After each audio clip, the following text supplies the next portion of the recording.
Hi everyone. This is a little video on how to look at bird shapes, which is something that just would seem really obvious, but maybe not so much. Um, here's an American robin, and you've probably seen robins before, and you concentrate on the red breast and the yellow beak and all that. But look at this one. It's standing up pretty straight. Um, the angles, the belly, it's actually a pretty pot-bellied species. The size of the head compared to the body, length of legs, how long is the tail? It's a pretty long-tailed bird, that kind of thing. So it seems pretty easy, but you have to really pay attention, focus a little bit on the birds and compare them. And there's no better place than to do this in the backyard. Now I'm going to just use some of the birds that I see in my backyard, which is in Central California. One of them, actually not one of the most common, is the house sparrow.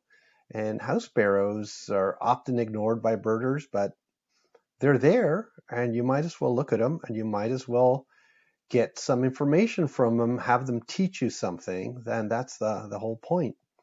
Um, so the house sparrow is a bulky bodied bird, right? And it has a rather big head.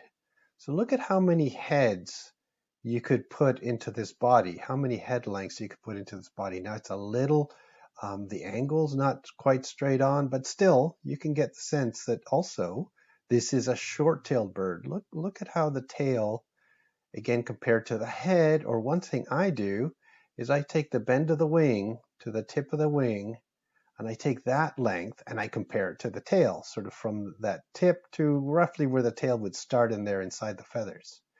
And I get a relative sense of the tail.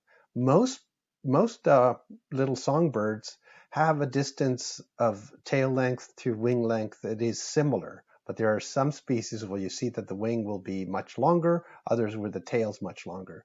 Um, the bill, the beak, it's thick, um, very finch-like, but look at the fact that it's rounded. It's got a rounded top of the bill that's called the culmen, and even the bottom is rounded. So this does not look like a triangular bill. There's a rounded sense to it. Another thing to look for is forehead angles. Is this a real steep forehead and a big crown bird? No, it's actually kind of flat crowned, and it's again a really big headed species. So big rotund body, big head, short tail, and look at the legs. Sometimes the legs and feet tell you something. And in this case, these look pretty big feet for a bird. Try to imagine a chickadee or a warbler, and you'd see that their feet are a lot smaller. And this is because the house sparrow spends a lot of time on the ground. Now, another common species in my backyard is the white-crowned sparrow. In winter, anyways, they're quite common, although in summer we have some too. Look how different this is, okay? So if you go back to the house sparrow, look at the tail length, look at the head size, and look at the bill. This is a much smaller billed species and a smaller headed species. So, if you took this head and kind of placed it on the body, you almost get like 3 head lengths, which is more than I would have said for the house sparrow. And the tail is pretty long. And in fact, these are actually long wings and a long tail, slimmer bodied, smaller build than a house sparrow, and even slightly longer legged. So I can't quite see the feet, but look at the leg length, look at the body size, look at the head size, and look at the fact that the bill doesn't have a rounded aspect to it. It's actually relatively straight on the culmen, and it's quite a bit smaller. So one of the things I want to mention here is that I haven't been talking about the coloration. I haven't been talking about the stripes or where the black is and all that. That's secondary to shape. Your eye actually sees shape pretty well and recognizes it once you focus in on it. But if you always just look at where the stripes are, where the red color is, where the wing bars are, and you ignore shape, you're missing out on one of the most useful ways to identify birds. Here's a junco. Now, Junco is a little bit like the white-crowned sparrow shape, although look at the bill, real long. Did you ever think that, Juncos have long bills? Compare that to the white-crowned sparrow, compare that to the house sparrow. It's actually a pretty long-billed sparrow bird, and it's long-tailed, and in most respects, it's most similar to the white-crowned sparrow in its shape, although I would say it's bulkier bodied, thicker. So if you had to take this distance straight across here, it's a bigger, thicker bodied bird than the slimmer white-crowned sparrow, right? Another common species in my backyard all the time, the most common, is house finch. This is a male, but house finch is kind of another sparrowy-like bird.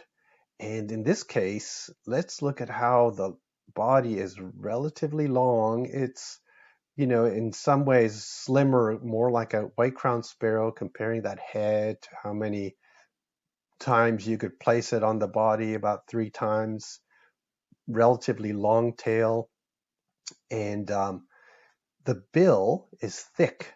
And it is more like that house sparrow bill in that it has a rounded nature to the culmen, and just looks a little bit not only thick, but rounded rather than straight and triangular. To me, it's a species that has a real sort of, I would say, average body shape.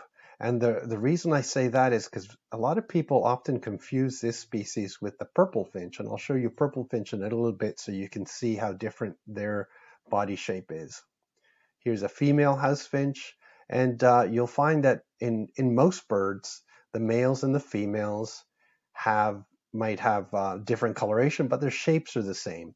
So shape can be one of those things that you can use once you've learned what the male looks like in species like house finch, where the male's brighter colored. You might actually learn that earlier than the stripy female, but then you can use the shapes to help you know you're seeing a house finch rather than something else. Now, purple finch. Purple finch is like a house finch, but look, the bill is quite a bit thicker and more triangular. I'm not seeing the rounded nature of that culmen that is on house finch. It's straighter and it's thicker.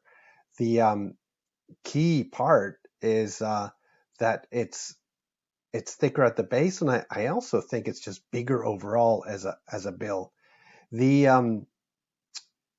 another thing to look at with the house finch, if you look at the bill and the crown, there's a bit more of a steeper angle on the forehead as compared to the average purple finch that looks a little flatter headed. And to me, they're bigger headed. Perhaps they're bigger headed because they have to have all of that structure, that skull, to hold that bigger bill. And they're bigger bodied as well as being shorter tailed. To me, they look longer winged and shorter tailed. If you were to compare this sort of from the bend to the tip of the wing, that distance looks longer than the distance of this tail. Now, let's go back to the house finch, and it to me is, although this is 3/4, a little bit 3/4, that tail length is about the same as the wing length. Maybe the wing's a little longer, but this to me looks quite a bit more longer winged and shorter tailed. Legs are thicker and shorter to me compared to house finch. These are subtle differences, but once you start seeing them in the field and once you start looking for them, you'll find that it's easier to do this than at first glance. Here is, another purple finch from a different angle. You can't quite see the size, length of the wings and so forth, but you can see this big triangular bill, flatter forehead as compared to the house finch. So again, we're not looking at the colors at all, just concentrating on shape. And the female, similar to a house finch in that it's stripy, but thick bill, more triangular, kind of a grosbeak look to the bill. And again, that forehead is flatter and thicker bodied, and to me, shorter tailed than house finch. Look at that female there to give you an idea of the bill size, to give you an idea of the tail length. Even though this is, a little three-quarter angle away from you, so that tail is actually longer than it looks like in this photo because it's foreshortened, and compare it to this purple finch. Just to sort of wrap up, those are species that were sort of similar in their structure because they were all sort of finchy, sparrowy birds. Then once you sort of focus in on a single set of birds like that, it's a little bit more subtle than when you just look at something completely different, like a chestnut-backed chickadee, another one of my backyard birds. And look at that little tiny, tiny, tiny bill. It almost looks like it's too small for its head. Really big head, accentuated, by the pattern, but also just the big head and the tiny bill makes it look adorable, little cute little thing. And that impression that you're getting from these shapes, that is something you should listen to because it is telling you information that's real. So it might be silly to sort of say, oh, well, that's a real cute looking bird, but it is compared to this. Look at that. Look at the big beak on a purple finch and the way that the forehead is so squished down. It looks almost, so massive that it looks a little scary. It's not a bird you're necessarily going to call cute, and that is information, right? There's a chestnut-backed chickadee. That's actually a kind of fluffy-bodied species with a nice little. You can't see the legs and the tail very well here, but it would be quite different in its overall shape and size compared to one of the finches. So hopefully you've gotten a little handle for how your brain, how you as an observer should be looking at shape and the questions you should ask yourself, the little ratios, or maybe you can invent some other ones, looking at leg lengths compared to bill lengths or other things that give you an idea that a bird might be longer leg, shorter leg, bigger bodied, thicker, around, or small headed, big headed.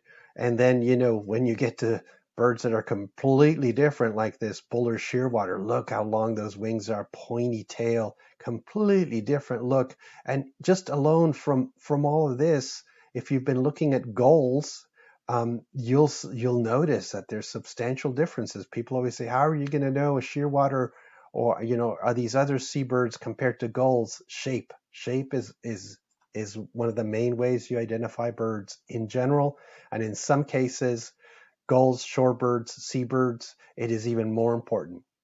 So this is hopefully, as I said, useful to you.